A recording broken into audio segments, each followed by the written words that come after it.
My name is Ken Isley. I'm the administrator of the Foreign Agricultural Service. You're here for a listening session. We're here for a listening session. You're here for a talking session to tell us your feedback on implementing the Farm Bill. There are certain changes to some of the programs we implement under the Farm Bill, and we want to hear what you have to say about that and about the way in which we are going to be implementing programs. So please, speak up. We value our partnerships with our implementing partners and other stakeholders in all that we do. So we thought this was a great chance to get your feedback to help us improve the programming of the agency. As you can see from all the equipment in the room, the session will be recorded. You can provide comments, not just today, but all the way up to close of business on Wednesday, March 27th. So feel free to write in additional comments you have if you don't get the opportunity to make them all today. I think we also have some people probably that are tuned in via telephone as well. So without further ado, I'll introduce Clay Hamilton. Clay is the Associate Administrator in Foreign Agricultural Service and the General Sales Manager. He's also a Foreign Service Officer who recently came back to Washington, D.C. for the bill. So Clay, I'll turn it over to you to introduce this panel of great listeners. Great. Well, thank you very much, and thank you all for taking the time to come and participate in this session today. I think we all have the same goals in mind, which is we want to help go out and promote U.S. agriculture and help those around the world have a more stable environment. And so we can't do that unless we hear from you. As we've said, this is a listening session, and you'll notice that I have a distinguished panel, but I'm the only one with a microphone. So they will be listening very carefully, but we will not be necessarily responding to anything today. And I also want to point out that if anybody has questions about the FY19 food aid solicitations, those will be handled at a later session, and that will be more of a question and answer session. So if anybody has a comment on that, you know, it will just kind of go into the basket with the rest. If I can just introduce the panel that we have up here, we have Brian Gussey, who's Assistant Deputy Administrator, Michelle Benjamin Calhoun, who's the other Assistant Deputy Administrator there with the Office of Capacity Building and Development, Avis Watts Massenberg, who is a Division Director for our Cochrane and Borlaug program, and Ingrid, I'm sorry, I'm not going to pronounce this very well, but Ingrid Ardigasidio, the branch chief for the McGovern Goal and the LRP program. Kevin Alonso, who's a senior program manager for Food for Progress, and Jim Suits, who is also a program manager. So with that, just kind of go through some of the logistics. We have a microphone right over here where people can deliver their comments. As you start speaking, if you wouldn't mind, just go ahead and introduce yourself and your organization. I just want to remind you that this is being recorded. We will have a transcript that we'll use so that we have a record of all the comments. It's also going out live on YouTube, so all your colleagues can let you know if your tie's straight when you get home. As Ken said, you will be able to submit written comments through the close of business on Wednesday the 27th. So if you thought of something afterwards, you'd still have plenty of time. We originally were thinking each person would have 3 to 4 minutes, but I think we have many more people who registered as opposed to who came, and I realize some of you may not necessarily present comments today, so we can be a little flexible on that. I'll go through the list of those registered call names, ask you to present your comments if you want to. After we go through the list, if there's still some time and someone else wants to make a comment, we can go ahead and add that in. But if you don't mind, initially, if you'd try to keep your comments to around 5 minutes each. With that, I'll ask are there any questions about the logistics or how things will be handled this afternoon? Well, then we'll start out, and I'm going by the order that people registered. So there's it's not alphabetical or in any other fashion. The first is with Ondo State in Nigeria. Kyoto Babatunde Balogun is probably listening remotely. Save the Children, Jessica Brady. And sadly, the microphone's farthest away. Yeah. Great. Good afternoon. My name is Jessica Brady. On behalf of Save the Children, thank you to USDA's Foreign Agriculture Service for convening today's session on food assistance programs authorized under the trade title of the 2018 Farm Bill. Save the Children is a nonprofit child organization working in 120 countries, including right here in the U.S., in 14 states and territories. We build capacity for countries to deliver and provide direct support for health, nutrition, education, protection, food security and livelihoods, and disaster relief for more than 157 million children. Save the Children appreciates the bipartisan congressional leadership that led to the reauthorization of critical international food security programs like the McGovern-Dole Food for Education program in the 2018 Farm Bill.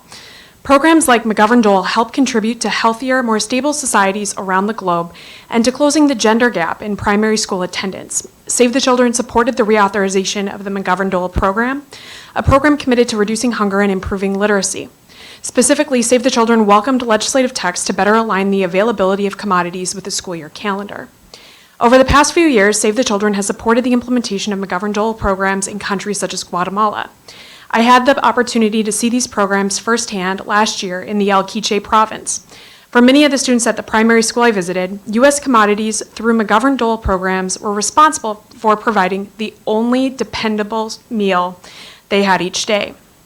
The guarantee of a healthy, filling meal had contributed to improving daily attendance rates, reducing truancy among students, and improving attentiveness in the classroom. An independent midterm evaluation noted that absenteeism had dropped in program schools from 20% down to 5% in less than 2 years. However, school feeding without complementary activities would have rendered these interventions much less effective in supporting the broader goal of helping ensuring children survive and thrive. As USDA moves forward in its implementation of the McGovern-Dole Food for Education program, Save the Children urges that USDA retain its commitment to the complementary activities that ensure that the McGovern-Dole Food for Education program is as effective as possible. Enrollment campaigns, teacher trainings, and establishing libraries with age-appropriate and culturally appropriate education material in the classroom contributed to making each hour a student spent in the classroom as beneficial as possible.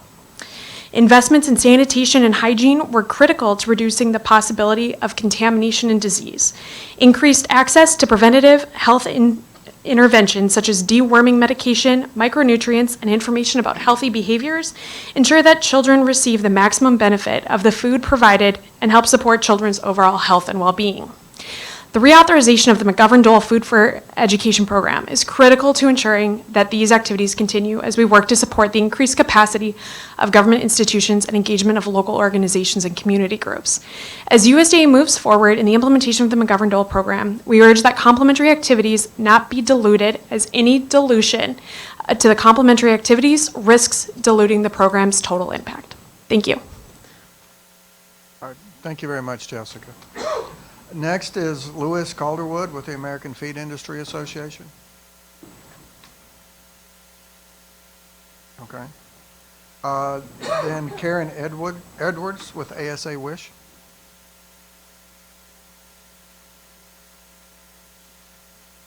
Okay. Phil Karsting, Rural Food Program.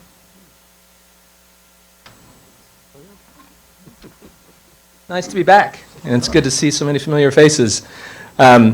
I feel a little funny having such a formal statement here with a group that feels like old family, but I will go at it anyway. Just want to start by saying thanks for hosting this today. I think it's really important to have these kinds of sessions.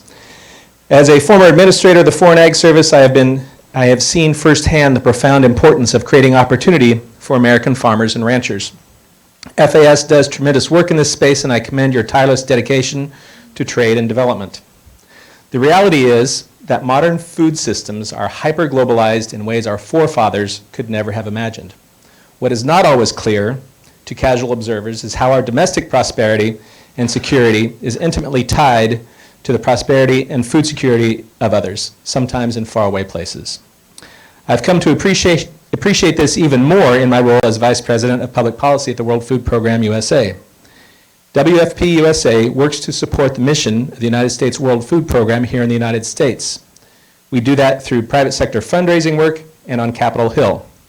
And it is a privilege to champion an organization like WFP in a nation that has committed itself over and over again to the proposition that no child should go to bed hungry, here at home or abroad.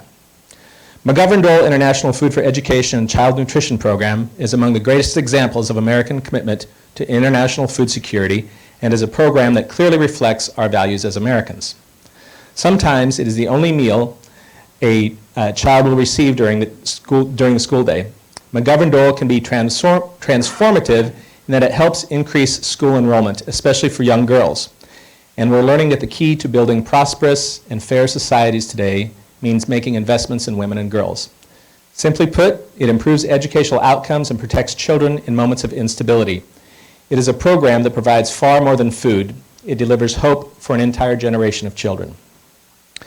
WFP knows school feeding perhaps better than any other organization on the planet. Last year, the organization reached almost 20 million children in 71 different countries with meals, all the while building capacity of governments to take these systems over. McGovern-Dole played a big part in making that happen. The 2018 Farm Bill will help WFP and other humanitarian organizations deliver hope through school feeding even more effectively.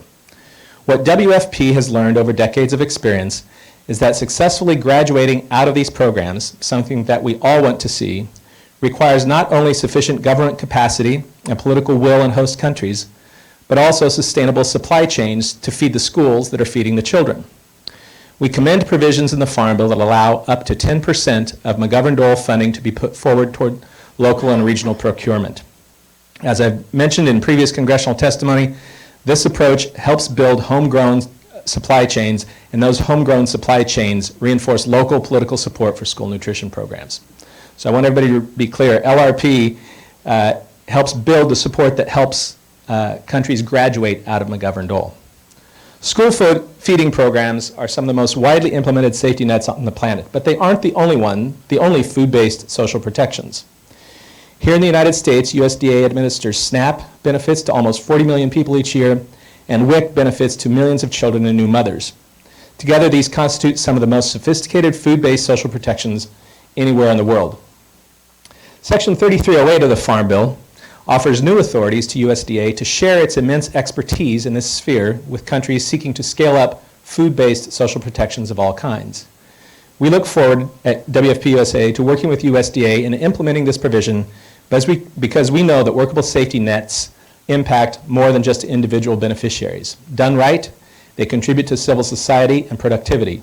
Done wrong, they can have unintended consequences. For several reasons, I believe the Foreign Ag Service is well suited to play a central role in implementing Section 3308. First, FAS already has a framework for interagency coordination in the Interagency Coordinating Committee on International Affairs. And second, my time chairing those meetings helped me appreciate how much relevant expertise resides in different agencies.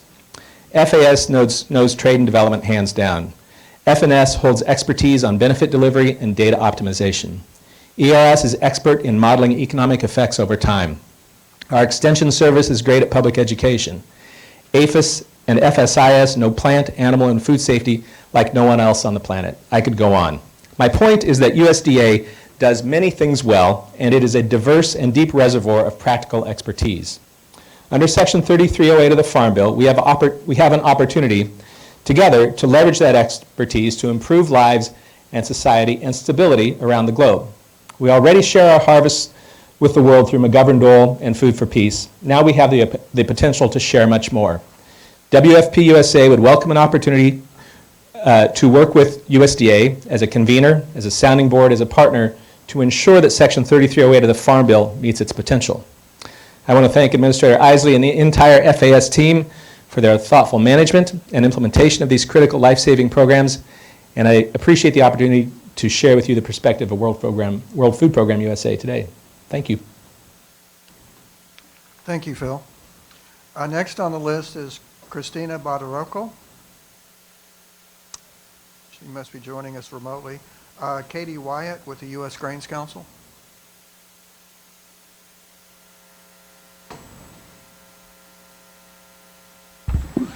Good afternoon. My name is Kim Atkins. I'm the Vice President of the U.S. Grains Council.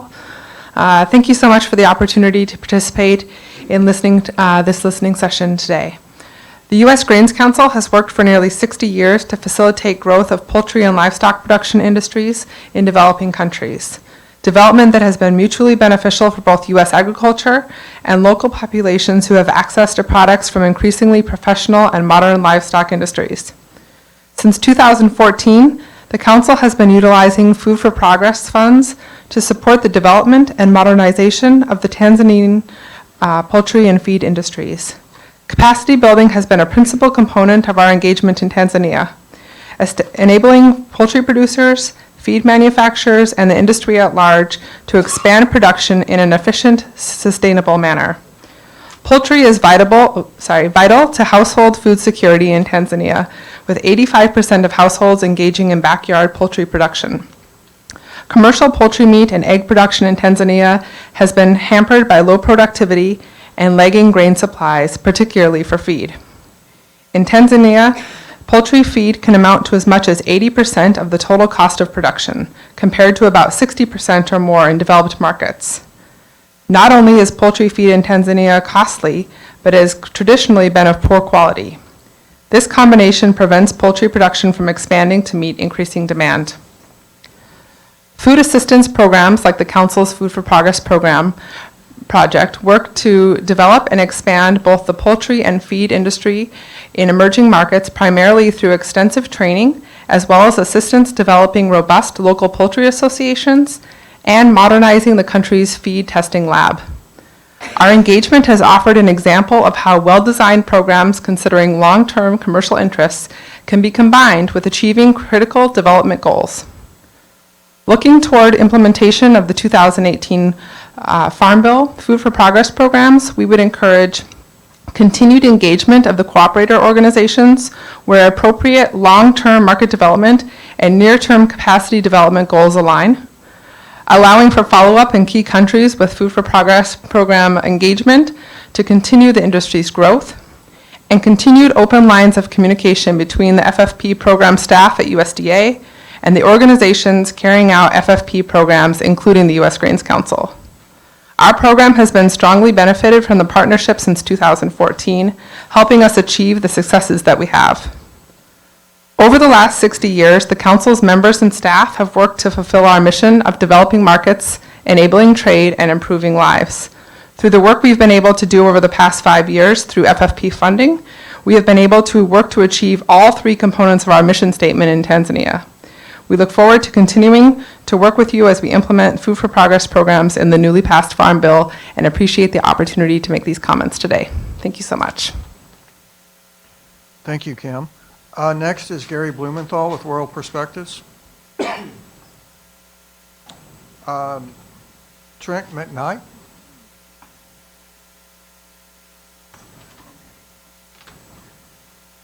Hello, I'm Trent McKnight, the founder of AgriCorps. We build capacity for school-based agricultural education in developing countries. The 2018 Farm Bill establishes the International Agricultural Education Fellowship, IAEF, as a means to provide fellowships to American citizens to assist eligible countries in developing school-based agricultural education and youth extension programs. Not only am I a product of 4-H and FFA, those American school-based agriculture education and youth extension programs here in the U.S., but I've also worked in this field of international development for the past 8 years. I've seen firsthand the impact a 12-year-old can have on a rural agricultural community in Ghana or Liberia.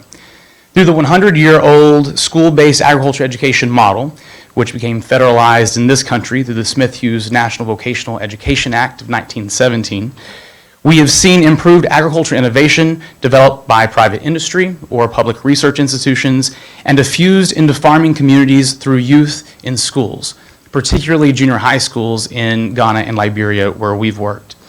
As an example, in Liberia, a young man named Lincoln learned an improved way to grow cassava, a tuberous starch, from his agriculture teacher in a junior high school. The method was simple: plant the cassava stick in a mound rather than burying it in a hole in the ground. Other farmers saw this peculiar way of growing cassava through his home project, and they began to ask questions. By the end of the season, this young 14-year-old boy had trained 10 local farmers in the new method, which resulted in a 75% increase in production. This increased production led to increased profits, which led to the group forming a cooperative to purchase a gari machine in order to process the cassava and therefore add value. With this added income, these farmers were well on their way to becoming consumers. And as the number of consumers continues to rise in developing countries, they become our future agricultural trade partners, benefiting American farmers and ranchers.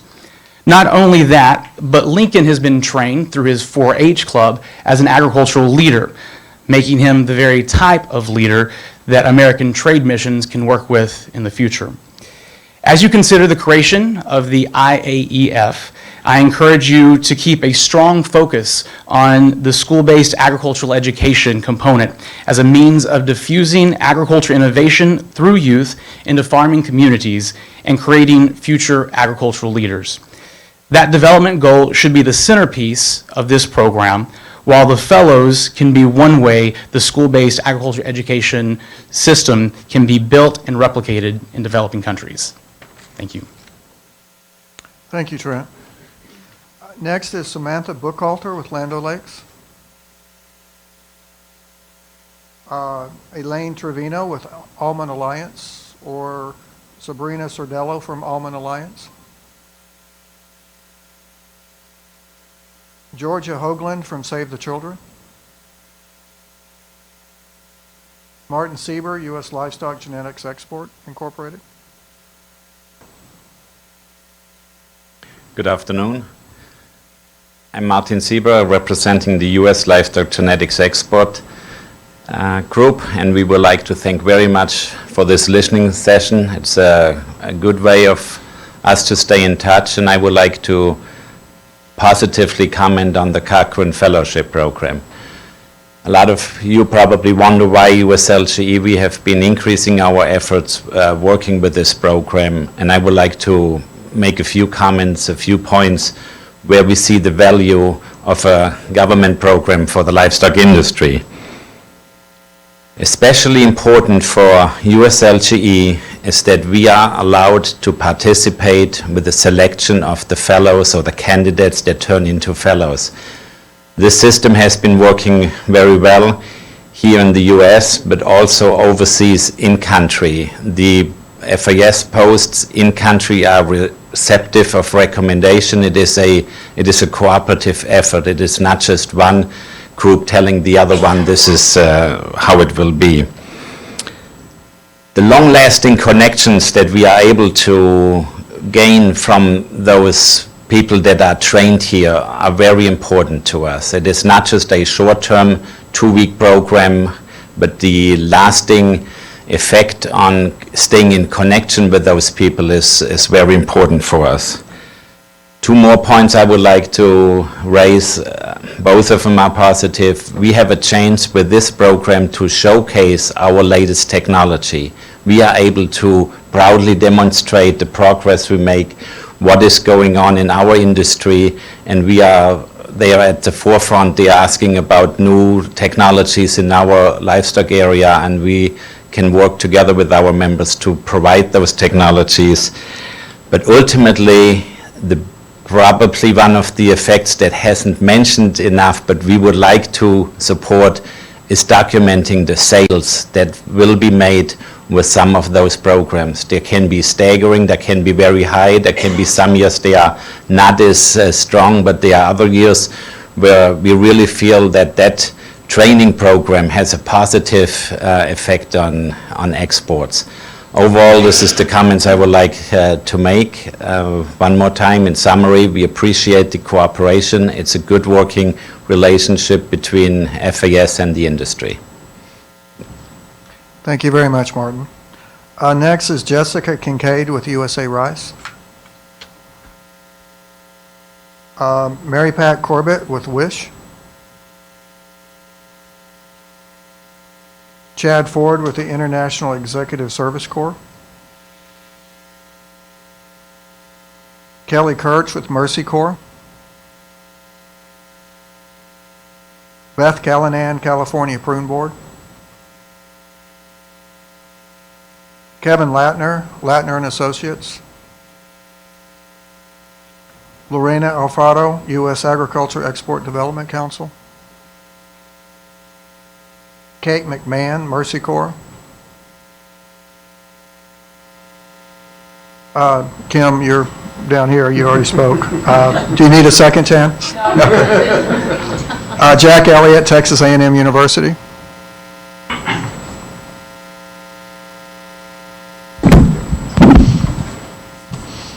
Good afternoon. My name is Jack Elliott. I am from Texas A&M University. The work that I do is in international agricultural development. I strongly support the overall premise of improving and increasing trade opportunities as a short and long-term outcome of the International Agricultural Education Fellows Program. My work, which includes research, teaching, and on-the-ground observations in Africa for 30 years, have shown me that the adoption of new technology and scientific advances are critical in reducing hunger, improving food security, and ultimately in having a positive impact on trade. However, there are many challenges when it comes to adoption of technologies, and I found that when resources are provided that include women and youth as recipients, the overall long-term impact is greater and much more sustainable, which leads to expanded trade opportunities. The International Agricultural Education Fellows Program embraces a powerfully effective participatory transfer of technology pedagogical model. Okay. What that means is it works. It's been time-tested. It's tried, tested, introducing content and knowledge through application and reinforcement.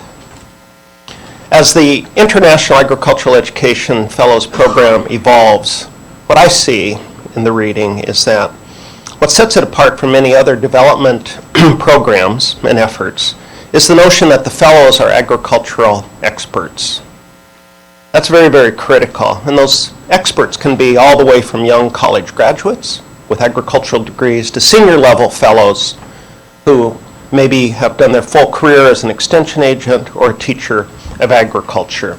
The range of these fellows will help address the many different roles required in developing school-based agricultural education programs in developing countries. I support the key elements of the fellows as having agriculture degrees, agricultural experiences, and a sound pedagogical background in school-based agricultural education.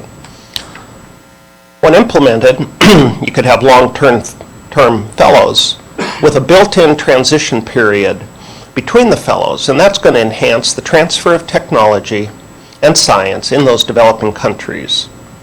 That'll also then eventually improve trade opportunities in the fastest growing populations in the world.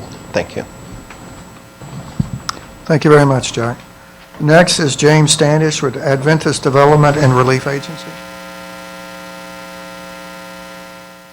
Thank you very much for the opportunity to come and speak. This is my first event for ADRA at the Agricultural Department. I've been involved with ADRA, though, since I was young. My first experience was when I was a young person in Thailand during the refugee crisis in 1979, going out to refugee camps and seeing the contribution that the U.S. food program was making to ensuring that people who were in great distress were fed. That's continued to today. Just yesterday I was talking to a colleague who's just come back from the border of Venezuela, where she, on the Colombia side, where individuals who are fleeing are being fed. We thank you for your work. We thank you for the opportunity. Look forward to working with you further. Thank you very much, James. Katie Berg with the Senate Committee on Ag Nutrition and Forestry. Mark Mitchell with Land O'Lakes. Angelina Tracy with Land O'Lakes. Davison Highhill, Adventist Development and Relief. So, Richard Parker, Project Concern International. Rick Mertens, Texas A&M. And Beth Ann Sirocco with World Vision. That's all that I have on this list. I know some people came in afterwards, so we want to make sure you have an opportunity to speak. Just to kind of reiterate the ground rules, this is a listening session.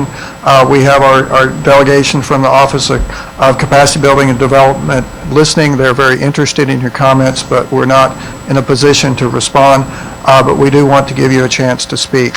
So if you did come in and had, and I'd already called your name before you arrived, if you can raise your hand, if you have comments that you'd like to make, we'll give you this chance now. Yes.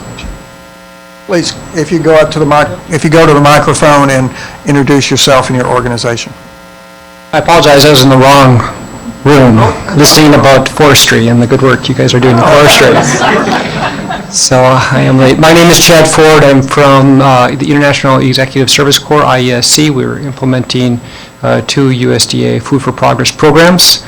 I want to express our appreciation from a development context of USDA's funding and Food for Progress, and I want to encourage USDA Food for Progress to continue to focus on looking at programs that integrate and address export and regional market needs, because that focus helps bring in new forms of practices, good manufacturing practices, good agricultural practices, down to the farm level, up through the whole market system, and it really helps encourage market-driven change within the value chain. So I thank you for your designs and your efforts in those areas, and hope to see them continue into the future.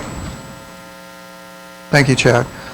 I know there are a few others that came in. Does anybody else have comments that they'd like to make? Please, if you go to the microphone and introduce yourself.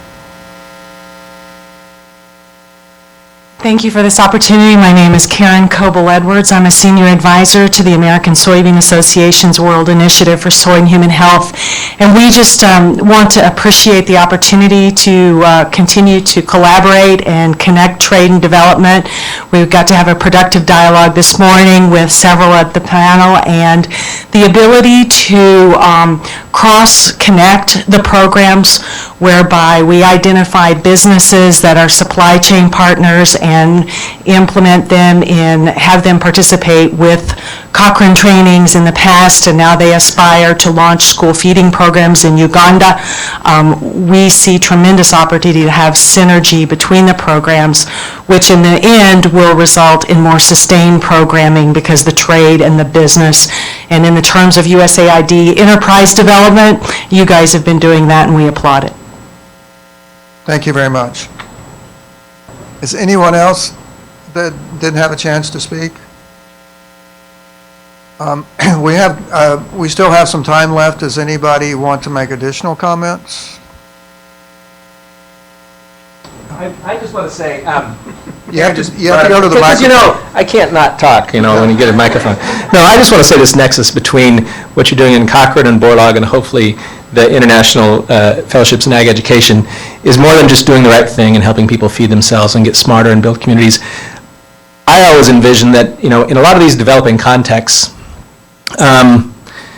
you cultivate talent, and that talent rises pretty quickly. So 5 or 6 years down the road, I want somebody who's in leadership in any one of these countries who's facing an issue about dairy safety or MRLs or anything that's trade related to them. I want them to call their pals back at the University of Wisconsin, or their pals who were trained and look at these issues from an American perspective. And so it's the right thing to do for us in terms of building capacity so people can feed themselves and improve their lives. But it's also good for us to have the next generation of agricultural leaders around the world intimately familiar with the way we think about things in agriculture in America. So I just want to say that there's a nexus between that development and trade. Thank you, Phil. Anybody else have something else they'd like to add?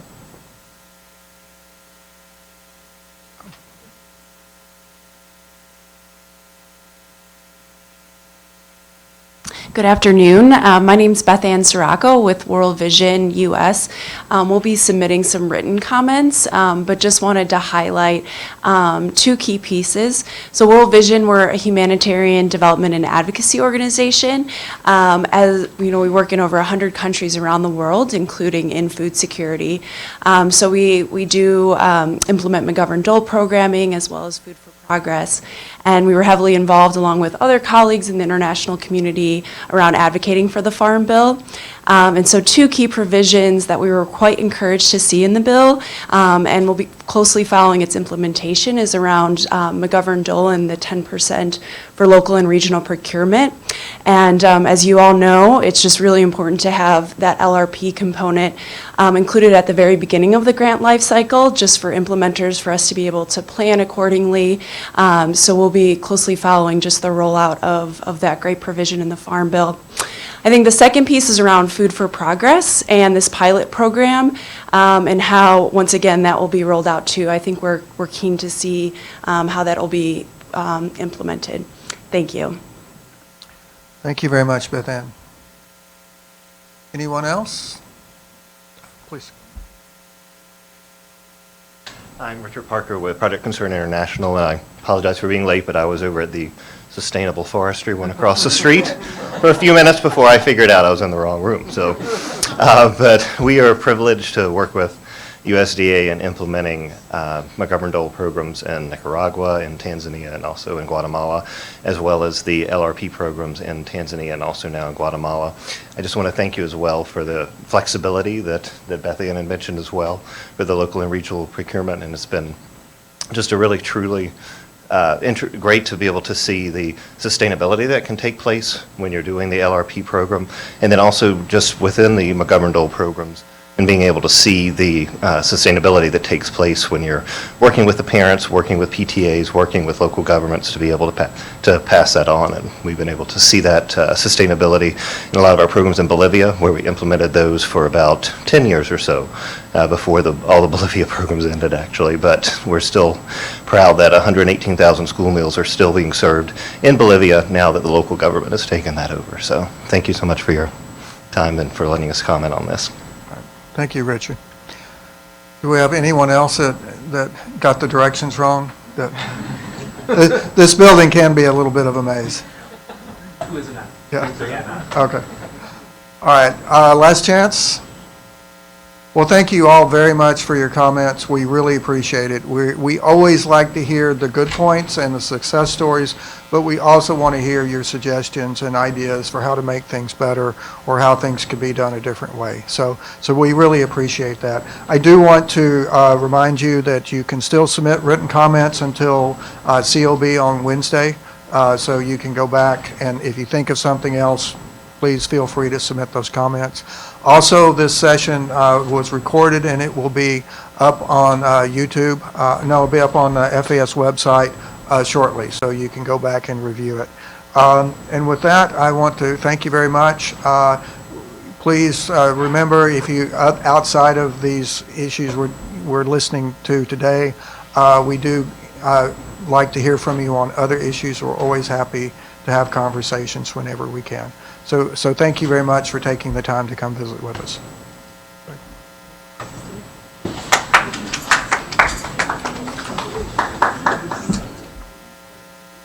Good job, moderator.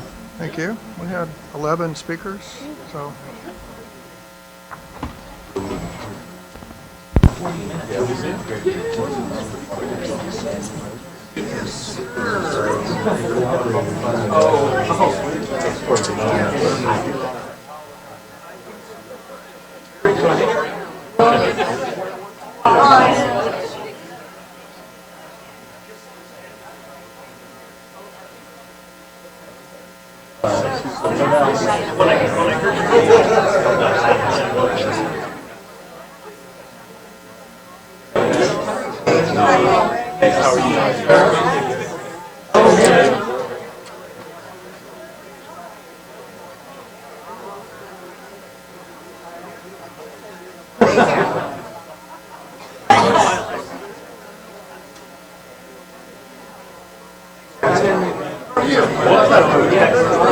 Agricultural